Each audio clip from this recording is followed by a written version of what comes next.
10 minutes when the stay's on, starting in mount, okay?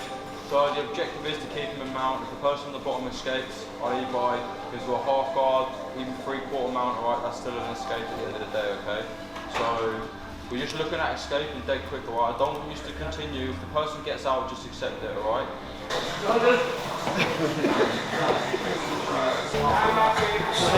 Yeah, let's go.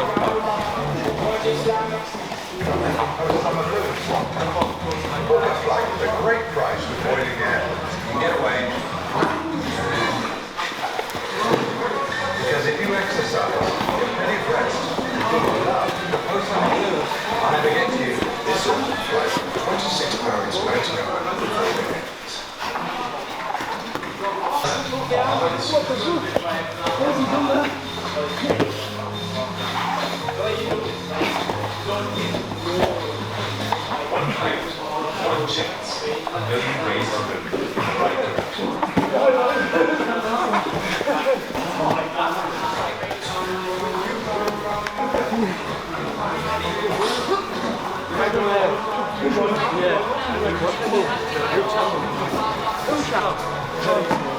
And then fall out there. Hey, come here.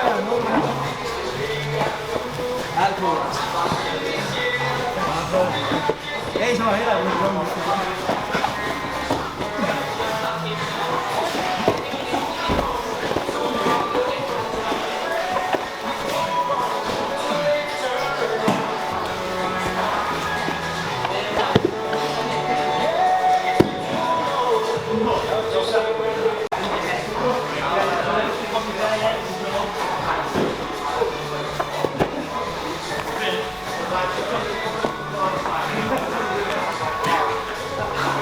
What's gym been like this week? Obviously, like loads of people fighting this weekend on Rise. Obviously, a bit quieter tonight. I suppose everyone stopped sparring now. Yeah, it's a bit quieter, but it's good to see all the lads have put in like really the best efforts to be fighting fit and improve. It's just winding down for them now, but we've still got plenty of people on the mats just to level up while everyone's sort of having a deload week, making weight. Yeah, really good. Obviously, apart from Rise and Conquer, loads of other lads have had fights announced. Obviously, you just recently yourself got a fight coming up on a golden ticket. Yeah, I was meant to be fighting same night as all these, but Elvis Lugo dropped his arse like 6 weeks out, so I asked Fish what was next, and he came back with this title fight on golden ticket. I'm buzzing for it. Like, feel like a recognition and a belt's been coming to me like for like a while now. I feel like I've put in the work, and I just really want a title. Yeah, been wanting one for a while. Solid opponent, like I think he's got the same record as yourself, I believe. Yeah, it will be. It's on paper, it's like really back and forth, but I feel like I'm better than him, so my record doesn't show that. But obviously he's got a fight in a few weeks, so hopefully he wins, has a good performance, and hopefully it's going to be a really good fight between us both. Better than him in what areas? I don't know, I just feel I'm better everywhere. He's got stuff that I need to look out for. It's like he's got a really nice lead hook, so I have to be aware with that. But I feel like my wrestling and grappling just came on leaps and bounds through the years training TFT. So I feel like I'm just gonna squash him and sub him. Yeah. Or I'm gonna finish it on the feet. So I'm really looking forward to the fight. I feel it's gonna be a good one. You and James Hendin get a lot of training in together. Yeah. Are you two fairly close mates? We just came back from Thailand together, and that was like, I feel like we've got pretty close during then, and it's like really good to be like training alongside like James, and because he's a high level professional and he's unbelievable. So it's good to steal some of his techniques, and we're putting a lot of work. Like when we've got like fight camp, we do sprints up Dalton Park and Merton, like this horrible hill, and we're just like, I really enjoy because he pushes me on, because with his work ethic, it makes me better and fitter. I wanted to ask you what Thailand was like. Oh, it was amazing. Like I learned like a lot. I learned a lot about myself in Thailand. Like before I went there, I felt like I put everyone on the pedestal. Had a gap year and found yourself. Sorry? Had a gap year and found yourself. I found, yes. Well, that month, I was putting everyone on the pedestal, and I always was second best. But like, I went to Thailand thinking everyone was on a pill, and I started beating a few kids, and I was like, hang on, I'm as good as these. I just maybe don't believe in myself a lot. So now while I've came back and I just think my mindset's bulletproof. I want to fight everyone and I want to test myself, you know, because I feel like I can beat anybody, any bantamweight in the country. So that's the biggest thing I've learned from Thailand, and the staff is absolutely minging. Because of obviously where they come from, did you hold them in quite high regard, them lads you said that you were doing well against? Yeah, like everyone's like if you speak to everyone, they're like high level amateurs, IMAFs, high level Thai kids, high level everything, like professional.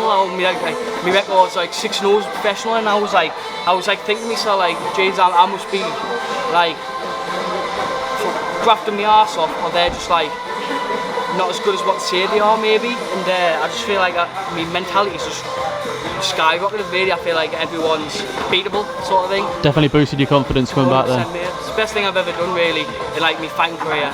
Yeah. What other stuff are you working on in this fight camp? Anything different, or is it sort of just continuing to work on yourself?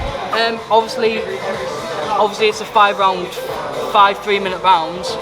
So I'm trying to get in contact with where I already know a few strength and conditioning people, but the problem is I work and I can't get everything into what I want. So I'm gonna have to like find people who cater like for my work, and I'm trying to get like a boxing coach. I've got him in the pipeline, doing everything I can for this fight camp. Yeah. So I'm looking forward to it. Obviously, be fantastic to get the win right before Christmas as well. Chill out afterwards. 100%. I'm gonna have like last year I had to miss Christmas for the IMAS. I was still dieting, but instead of Christmas, I'm missing my birthday because it's fight week on my birthday. So it is what it is. But fighting comes first, really.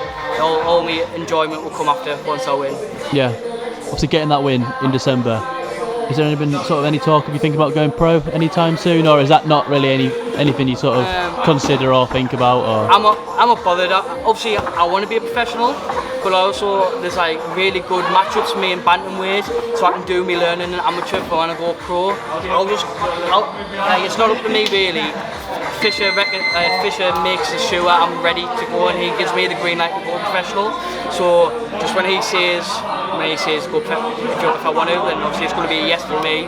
But I'm not really too fussed because there's like high level amateurs who are better than some of the just turned professionals. So there's still a lot of learning to do in the amateur scene. Yeah. Not too eager to move on. Just keep building yourself as an amateur. It comes, really. I'm only 21 years old, so I've got plenty of time really. Just want to work on my skills at the moment. No rush. Horrible tweezers, mate. Just cut with a fucking kitchen knife or something. Pure sliced it open with this like scalpel thing, and she was just get in there with these like tweezers and just like digging around on like the bone. This was like I wasn't like under any medication. That was the first one. That was the first one. Cheers. The first one was naughty because I was just stood there, right, and it was in some dingy little room. It was in like a proper dingy little room, and I kept making silly, like saying stupid stuff, right? And Dan was like, shut up man. I was like, let's have a look. Can I take photos? She was like, yeah, come take photos. It was like the most unhygienic thing ever. But then we had to go to the hospital. I had to go to the hospital. They opened it. I had to send a hand specialist. I was asking them, am I going to lose my thumb? They're like, oh yes, very bad. I was like, oh my god. I was under like, thinking I'm going to lose my thumb. So this was in Thailand then? This is in Thailand, yeah, and they sent him to the specialist in like a completely different hospital. And then and we were there, we went back twice, didn't we? We went back the first time, they messed on with it, and then we had to go back the second time. And then she put like three or four needles in injections in your hand to numb it, didn't she? And then she was proper hacking away at it as well, mate. But I swear you I've got a photo, do you want to see the photo? Yeah, go on then. Did you ever catch out yourself, James? I actually caught staph like the first week I was there, but mine was nowhere near as bad as Dan's. Dan's was bad because he's scruffy, mate. He doesn't wash. Nah, I'm really kidding. He does really. But I caught staph. I had an ear infection, and I tore my bicep. I had like 2 tears, two muscle tears, and a bicep tendon tear as well. So how long were the two of you out there for? Sorry, buddy? How long were the two of you out there for? How long were we out there? A month? Was it a month? Yeah, just over a month, wasn't it? Just over a month. It was like, honestly, it was amazing to be fair though. It was absolutely amazing. I couldn't, to be fair, like I couldn't have asked a better group of lads really to go, because like you think right at the time, like, oh, I'm going out with these two nuggets here, these two idiots, right? And I feel like I'm pretty sensible, right? And and then everyone was just like, you're gonna hate it, they're gonna be doing your head in, blah blah blah. It was actually hilarious, you know. It was so funny every day, because these two morons, mate, were just arguing back and forth every day.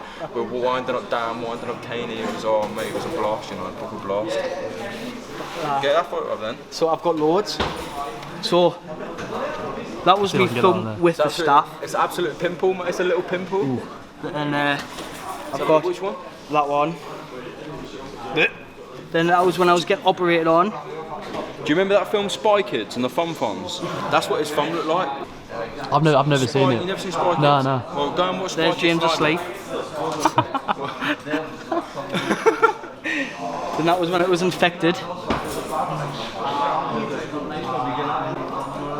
I've never heard of him like scraping it out before. Like I always thought it was like antibiotics and stuff. Yeah, but his got so bad it was too deep. It was like on the bone nearly. Shit. They said it was so bad it was like almost on the bone. Then that was an after. A centimetre hole down my thumb. Nice. What about for yourself, James? Like Dan was saying, he came out with a lot of confidence after sparring with a lot of the lads over there.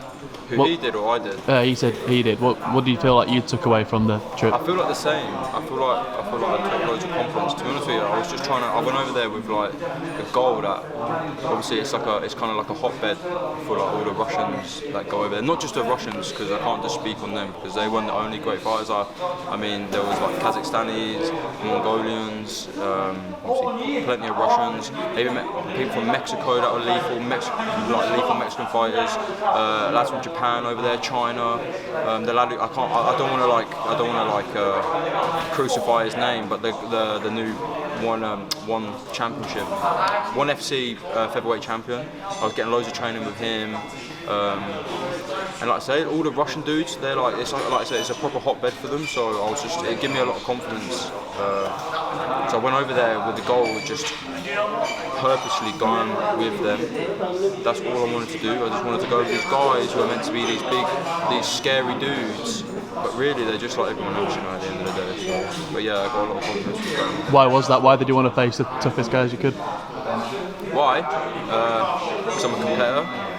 Like, that's what I do. I want to challenge myself. I like a challenge. And I know if you got the biggest, scariest dude in that room, I want to go with him. You know, I want to go and test my skills against their skills. No, that's the only way I feel like I'm going to get better, though. You know, what's the point of like pussyfooting around? In my head, I'm like, nah, I'm going full steam ahead. Maybe that's why I get so many injuries. But hey, at the end of the day, like I just live and breathe it, mate. That's why I call me Honey Badger. Just a proper competitor at the end of the day, mate. I would hate to I'd hate to go and be on the mats, right, and I see like the best people, some of the best people in the world, like my weight, that are on the mat. Imagine having to live with yourself, not wanting to try your absolute hardest to beat them. Like, imagine trying to live with that. You have to live with that doubt for the rest of your life. I don't ever want to live with that doubt for the rest of my life, and I never will, because I know I'll always go and try a million% against the best people in the room. So. Is that it's obviously a similar attitude for yourself when you took the fight with Jenik? Yeah, of course it was. Obviously. Yeah, Vucenic, I feel like he's all jokes aside, I know that I'm a better fighter than him, all rounded. I know the outcome of the fight, he beat me, but like he pulled something out the bag that day, and Lady Luck was just on his side that day. Like I know that I can beat anyone in the world. Put them in front of me, I know I can beat anyone in the world. But like I say, 4 days notice. I'm not going to sit here and make excuses, because I'm not. I think Vucenic's a lethal fighter, to be fair, and I think he's a bit hard done by. I think he definitely deserves his shot in the UFC. But I think that's definitely where he belongs. And I stand by that. I feel like they've kind of done him a little bit dirty. Like I feel like the UFC definitely should have snatched him up. I even feel the same with Paul, to be fair. I even feel Paul, like, I know going off topic a little bit from Jordan to Paul, but like I feel like he's done enough to deserve his shot, even at the Contender Series or even, you know, in the UFC. Like, I think they're definitely like that level caliber. So Yeah. Obviously, upcoming fight for yourself in Manchester. What do you think of this opponent? Well, I mean, I was a bit shocked when I looked at his record, to be fair. He's like 25 and 11 or 10 or 11, I think. He's been around for a while. Was he a bit of an unknown for you? Because if I'm being honest, I didn't recognise him. I didn't recognise him either, to be honest with you. And like, even looking at some of his records, some of his wins are a bit like, well, you know, why are you 25 wins and 10 losses going against someone who's 2-0? You know, it's a bit. But hey, at the end of the day, like, if that's the only fight I've got offered, it's the only one I can take, you know. So even though I'm not here, I'll never ever turn down any fights. Like I say at the beginning, I'm a competitor at heart, mate. So I'll never turn down anything, and I'm definitely not overlooking this dude, considering I didn't know who he was. So I'm certainly not overlooking him. I've studied his fights. I've been studying his previous performances, and I'm confident, very confident in my skills to go in there and be able to finish him in the first round. So. Yeah. What do you make of the featherweight division? Obviously, Harry Hardwick, Steve Aimable is the weekend before that, I believe. Yeah. Like I say, I like Harry. Me and Harry get on well. We've trained together a few times. He's another lad from the northeast, representing the northeast. Aimable's been around the game for a while now. Still good. Keeps calling out for his title shot, but I think he has to beat someone. I think he has to beat higher level people maybe to get the title shot, you know. But yeah, I think that's going to be a cracker fight to win this year. I think it'll be a really good fight. I mean, obviously Harry's one of my friends. I would look at him and say that he's like a friend, really, I guess. So obviously I'm rooting for Harry on that one. I think it'll be a great fight. But anyway, to answer your question, well, obviously like Jordan, Paul Hughes, there's loads of featherweight fights around that time. It's the featherweight. I don't care what anyone says. No one can sit here and tell me that the featherweight division isn't the most attacked division in the cage warriors. Not without a shadow of a doubt. Don't get me wrong. There's other like really good divisions in cage warriors, but in terms of like talent stacked, I don't think there's featherweight division is right number one for sure. In my opinion, anyway. But that's what I think. What do you think? Yeah, I mean, obviously with everything going on at the minute of like Jordan Vigenik, Paul Hughes, yourself, Harry Hardwick, it's got to be the top division for cage warriors. I think personally. I mean, there's obviously there's loads of other exciting fights going on in the other divisions, but people getting signed left, right, and centre to the division. Obviously, Sharia, you can't like leave Sharia out. Sharia kind of like, I think he's been a bit quiet since after his loss to Hughes, but I know he's back in October fighting in Rome against a good dude.